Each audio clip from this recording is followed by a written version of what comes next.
কি ব্যাপার এরাকে ছোচ্ছা টোছাই তাড়ছে না কেমন কি কি ব্যাপার জি? এই লেখা ওই বাংলাদেশের মৌলবিটাকে হয়েছিল মুরব্বে মুরব্বে, তার মানে উঠা যাবে না অবশ্য। হ্যাঁ, এরা কি লোক রে ভাই? তোমার ঘে মেয়ে ছেলের রজ তো এখন করবো, বুঝতে পেরেছো? তোমার তো রজ করিনি, এখন আমি একটু শোনাচ্ছি নবীর সুন্নাত তরিকা, তারপরে মেয়ে ছেলের রজ তো করবো। তোমরা যদি না শুনে যাবে আওয়াজ, তাহলে বাড়ি যা কি করে স্বামীর সেবা করবে জি? হ্যাঁ, এমনি তো মেয়ের লোক সেবা করতে পারে না, সেবাটা বা করে না। হ্যাঁ, জানবে না শুনবে না, জালসাতে কী দিয়ে সেবা করবে? পুরুষটা শুধু নিন পাড়ছে, ওকে যা ঝিঁকড়েছে, উঠো উঠো, এই তাড়াতাড়ি উঠো, ভাত খেলাম না, ঝিঁকড়েছে, ওর করে ঝিঁকড়াইতে হবে।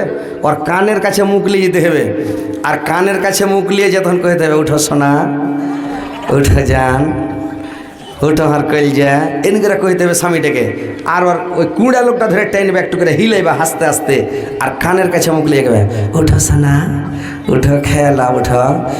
আস্তে করে কহিবে, ওর জিটা ভরে যাবো একদম ধকচকে ওঠো, সোহান আল্লাহ। জিন্দগিতে তো কেউ কলজা কহেনি, সোনা কহেনি, জান কহেনি। তো স্বামীকে খুশি করতে হবে, স্বামীকে সন্তুষ্ট করতে হবে, অজন্য সে শুনবে, তাহলে তো বুদ্ধি জানবে। এই যে মেয়ে ছেলে এরা হাদিস কোরআন শুনবে না, অজন্য সে শুনবে না, আর এই তখন বাড়িতে যা বিবাদ লেগে যাবে, বিবাদ ছুটবে না। হাদিস কোরআন শুনবেন তাহলে তো হবে। এই যে মেয়ে ছেলের বিবাদটা কেনে লাগছে, দুটা বালিশে জিন্দগিতে ঘুমাইবে না, জানো? একটা বালিশে শুধবে দুজনে মিলে, আর একটা বালিশকে চোখের তলে চালিয়ে দিবা, নিবোটের তলে ভরে দিবা, আর একটা বালিশে দুজনে মিলে ঘুমাইবে, আর ওই মাথার চুলটিকে খুইলা বালিশের উপরে বিছিয়ে দিবে, আর বিছিয়ে দিবা। তোমার স্বামী যখন ওই চুলটির উপরে মাথা থিবে, মেয়ে ছেলের চুলে একটা সেন আছে ভাই, বুঝতে পেরেছেন? মাইয়া লোক জানে না, হারা বেটা ছেলে জানি কি আছে না আছে। তো এমন একটা সেন আছে, পুরুষটার লাখে যদি লেগে যায় তো পাগলা হয়ে যাবে, বুঝতে পেরেছ? তো এই স্ত্রী লোকে বুদ্ধি জানে না, প্রত্যেক মানুষের একটা সেন আছে। পুরুষ লোকের যে সেন আছে তো স্ত্রীরা জানে, হারা কিন্তু জানি না হারকে কী সেন ফেনা জানা আছে। আর স্ত্রীর যে কী সেন আছে এটা আমরা পুরুষ লোক জানি। তো কথা হচ্ছে যে এইভাবে স্বামীর সেবা, তাবেদারি, খিদমত করতে হবে। তোমরা বয়স শুনে টুনে যাবে, আর যদি পালিয়ে যাও তো পালিয়ে যাও, বুঝবে? ঠাঠান মাঠান খেবে, মাঝে মাঝে গরমাইবে, বুঝতে পারলে? যারা ওই ঢং টাং জানবে না, লেহেলির তলি মারবে হুঁড়া, তখন ওই হুঁড়ানি গরুর মতন, বুঝতে থাকবে। হ্যাঁ, হাদিস কোরআন শুনবে তাহলে তো স্বামীকে খুশি করবে, সন্তুষ্ট করবে সব সময়। স্বামী তো মানে খুশি থাকবে, সন্তুষ্ট থাকবে। তো কথা হয়েছে যে কথাগুলো মন দিয়ে শোনো, পালাপালি করিও না। ইনশাল্লাহ রাত কত হলে এরা পালাইছে কি নেই? টাইম কত হলো জি? ঘোড়ার ডিম বাবজি দেখেন তো, মাত্র 12টা 10। কি আছে, রোজ দিন পর সাইজ নিন না পড়লে হবে না? হ্যাঁ, এই জেগে লাও, তারপরে কাল সারাদিন সেহরি খেয়ে ফজরের নামাজ টামাজ পড়ে শুতে যাবে, ঝাঁপ কপট লাগিয়ে দেবে, হুড়কা লাগিয়ে দেবে, জুত করে উঠবে না, একদম জোহ রক্ত উঠবে, বুঝতে পারলে? নিন পড়বে।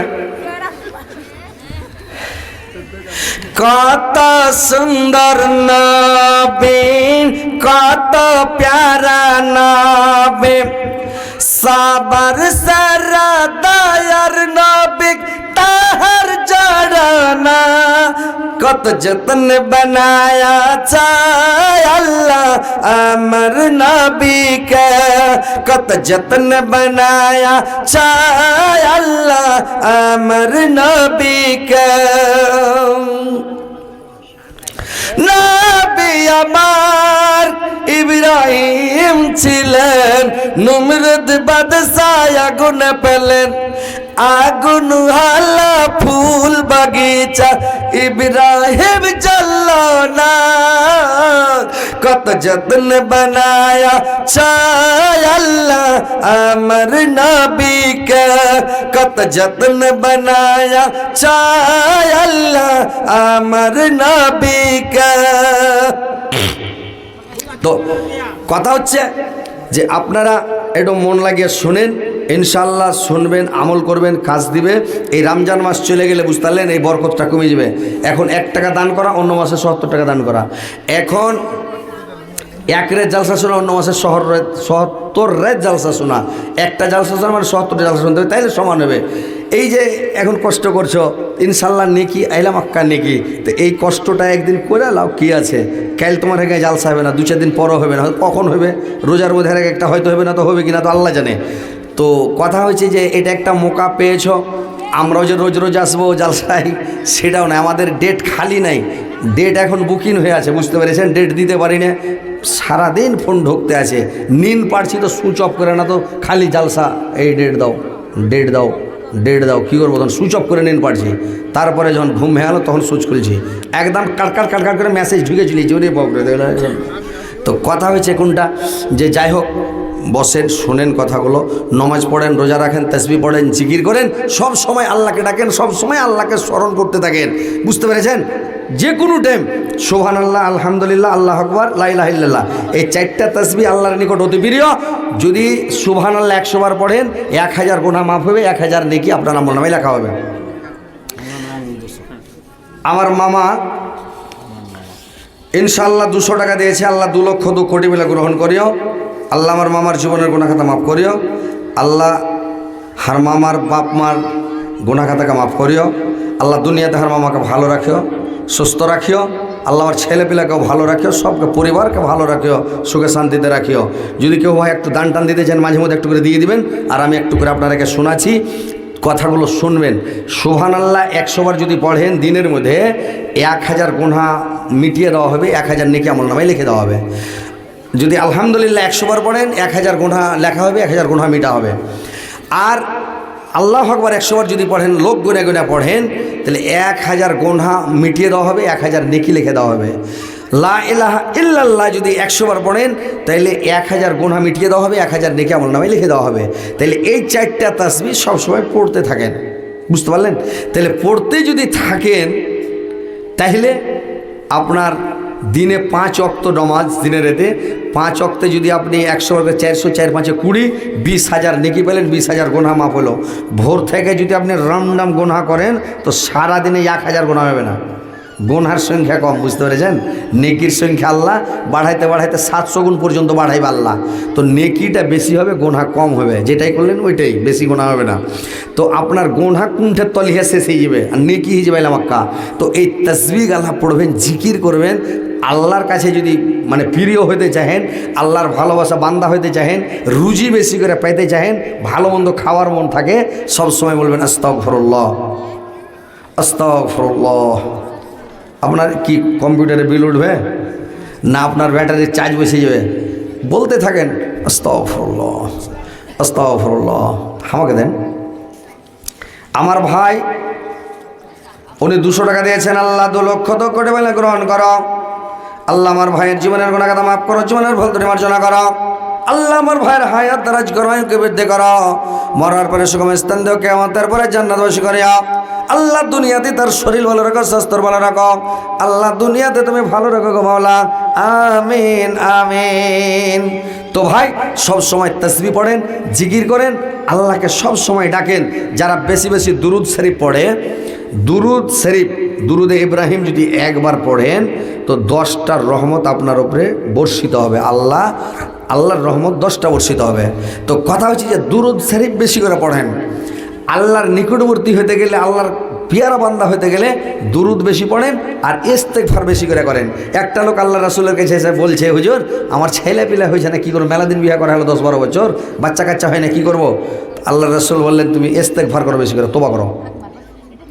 একটা সাহাবী এসে বলছে, ইয়া রাসূলুল্লাহ ম্যাগ বানিয়ে কিছু হয় না, কী করবো? কইছে তুমি ইস্তেগফার করো, তওবা করো, ম্যাগ হবে, ইনশাল্লাহ ম্যাগ হবে।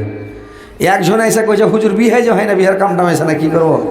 তুমি বেশি করে তওবা করো, ইস্তেগফার করো, ইনশাল্লাহ এই যাবে বিয়ে শাদী। কোনো যদি আপনার সমস্যা থাকে, বেশি করে ইস্তেগফার করেন, ইনশাল্লাহ আপনার হয়ে যাবে, বুঝতে পেরেছেন। বেশি বেশি তওবা করেন, ইস্তেগফার করেন। সব থেকে ছোট তাসবিহ মানে ইস্তেগফার হচ্ছে আস্তাগফিরুল্লাহ ওয়া আতুবু ইলাইহি, আস্তাগফিরুল্লাহ ওয়া আতুবু ইলাইহি, মানে এটা হচ্ছে ছোট মানে ইস্তেগফার। তার থেকে একটু বড় হলো মানে আস্তাগফিরুল্লাহাল্লাযী লা ইলাহা ইল্লা হুয়াল হাইয়ুল কাইয়্যুম ওয়া আতুবু ইলাইহি, এটা হলো একদম মানে মেজগোল, মানে একটু বড়। আর যদি সাইয়্যিদুল ইস্তিগফার পড়েন, এটা হলো সব থেকে বড়।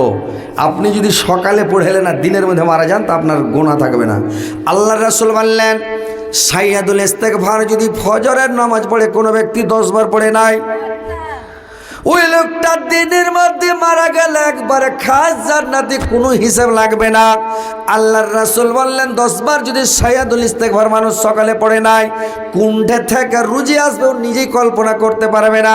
রুজির কোনোদিন জিন্দেগিতে অভাব হবে না, জিন্দেগিতে অভাব হবে না, এত আল্লাহ রুজি দিবে।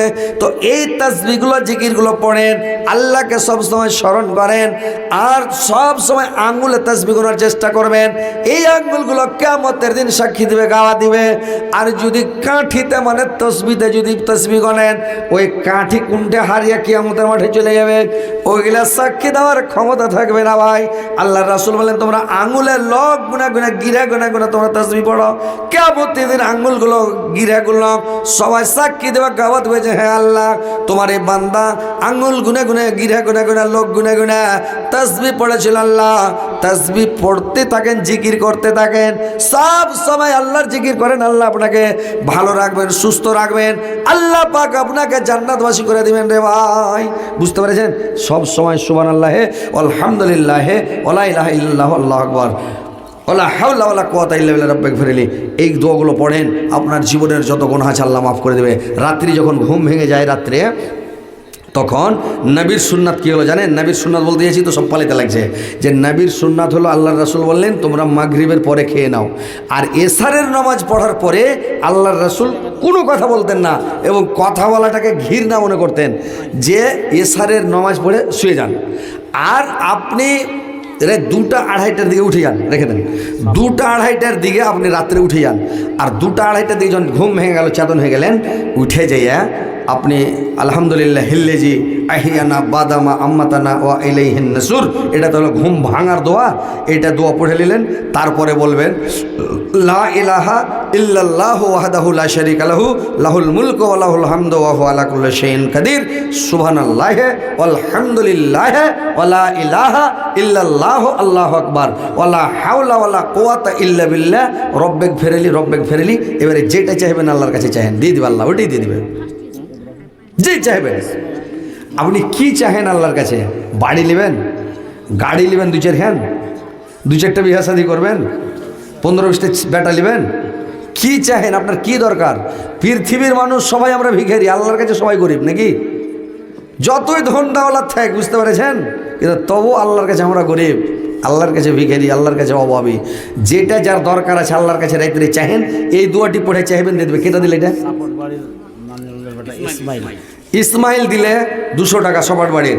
আল্লাহ 200 টাকাকে 2 লক্ষ তো কোটি বলে গ্রহণ করো। আল্লাহ তার মনোদ্দেশ্য পূরণ করো, দীর্ঘ জীবন রাখো, সুখে শান্তিতে রাখো, ইমান আমানের সহিত রাখো, মরার পরে সুখময় স্থান দেয়া, কিয়ামতের পরে জান্নাতবাসী করে মাওলা, আমিন আমিন। তো কথা হচ্ছে যে কথাগুলো মন দিয়ে ভালো করে শুনেন। বড় লোক হইতে গেলে দড়িয়া বাড়িয়া বড় লোক হবে না, খাইঠা ছেঁচড়া মেছড়া দড়িয়া হবে না।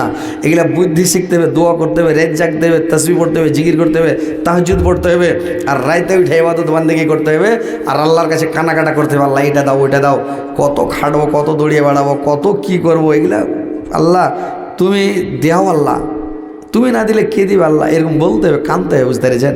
আল্লাহর কাছে চাহেন, আল্লাহ দিয়ে দিবে, কিন্তু আমল করতে হবে। বুঝতে পেরেছেন? আমল না করলে কাজ হবে না ভাই। তো কথা হচ্ছে যে আপনারা আমল করার চেষ্টা করেন, নামাজ পড়েন, রোজা করেন, তাসবিহ পড়েন, জিকির করেন, ইনশাআল্লাহ আল্লাহ আপনাকে দিয়ে দিবে ভাই। বলেছি তো যে আপনাকে দিবে, খালি নামাজ পড়েন, রুজিতে আল্লাহ বরকত দিয়ে দেবে, আপনার জিন্দগিতে অভাব হবে না। তো তাসবিহ পড়েন, জিকির করেন, জয়দিন বেঁচে আছেন, মরে যাবেন। গত বছর আগের বছর জালসা, এখানে যখন জালসা করি তখন আমার এই জামাই বেঁচে ছিল নাকি? এই জামাই তখন বেঁচে ছিল। আজকে জালসা করছেন দেখছেন, আজকে ওই ভাবছি আমার দুনিয়াতে বেঁচে নেই, আজকে চলে গেছে, পৃথিবী থেকে চলে গেছে। তাহলে দেখেন এই জালসাতে যতগুলো লোক আছেন, হয়তো আর বছর যদি ফের হারলাতিরা যদি ফের জালসা করে, তো এইটি লোকের মধ্যে দেখবেন যে কয়টা লোক ফের নাই, ওরা চলে গেছে। বুঝতে পেরেছেন? থাকবে না, সবাই থাকতে আসেনি, কে কখন চলে যাবে, কে কখন মরে যাবে, তো আল্লাহ ভালো জানে। বুঝতে পেরেছেন? তো ভাই জয়দিন বেঁচে আছেন, আল্লাহর কাছে তোবা তাহিজ করেন, নিজের গুনার মাপ চাহেন, ক্ষমা চাহেন। আল্লাহর রাসূল রাহমাতাল লিল আলামিন আল্লাহর রাসূলের আগের গোনা পিছের গোনা সব মাফ হয়ে গেছে, অথচ আল্লাহর রাসূল একটা হাদিসে পাওয়া যায় আল্লাহর রাসূল দিনে ৭০ বার ইস্তেগফার করতেন, আর একটা হাদিসে পাওয়া যায় আল্লাহর রাসূল ১০০ বার করে ইস্তেগফার করতেন, ১০০ বার করে তওবা করতেন। তো সাহাবীরা বলছেন আপনি এত কেন ইস্তেগফার করছেন, আপনি তো রাহমাতাল লিল আলামিন, আপনার তো আগের পিছের গোনা সব মাফ, কেন তওবা করছেন? আল্লাহর রাসূল বললেন, ওরে আমার সাহাবারা, আমি কেন ১০০ বার করে ইস্তেগফার করছি, ৭০ বার করে তওবা করছি দিনের মধ্যে কেন? আসিরুদ্দিন 50 কিলো ভুট্টা দিল ওর বাপের নামে। আল্লাহ তোমার বান্দা আসিরুদ্দিন 50 কিলো ভুট্টা দিয়েছে তার বাবার জন্য। আল্লাহ তার বাবার জীবনের গুনাহ কথা মাফ করে দাও, জীবনের বলতে মার্জনা করো। আল্লাহ তার বাবাকে আল্লাহ তুমি ভালো রাখো, আল্লাহ তার বাবাকে জান্নাতবাসী করিও। আসিরুদ্দিনকে আল্লাহ দুনিয়াতে ভালো রাখো, সুস্থ রাখো, সুপথ দেখাও, মরার পরে সময় স্থান দাও, কেমন তারপরে জান্নাতবাসী করে মাওলা, আমিন আমিন আমিন। ভাইরে আমার, বন্ধুরে আমার, আল্লাহর রাসূল বললেন ১০০ বার আমি ইস্তেগফার করি কেন? তোমরা চলো। আল্লাহর রাসূল করলেন কি, সাহাবীদেরকে নিয়ে চলে গেলেন মাকামে আবুয়ার কাছে চলে গেলেন, আর মাকামে আবুয়ার কাছে গিয়ে তার মা আমিনার কবরের কাছে গিয়ে আল্লাহর রাসূল বসে বসে কাঁদতে লাগলেন। রে ভাই, আল্লাহর রাসূল কেঁদে যাচ্ছে, এত কাঁদছে, এত কাঁদলা রে ভাই, আল্লাহর নবীর মুখ দিয়ে কথা বেরোয় না, চালা করতে পারে না, খালি কেঁদে যাচ্ছে মার জন্য। সাহাবীরা জিজ্ঞাসা করলেন, ইয়া রাসূলুল্লাহ, নবী গো, আপনি এত কেন কাঁদছেন, এত কেন কাঁদছেন নবী গো, কে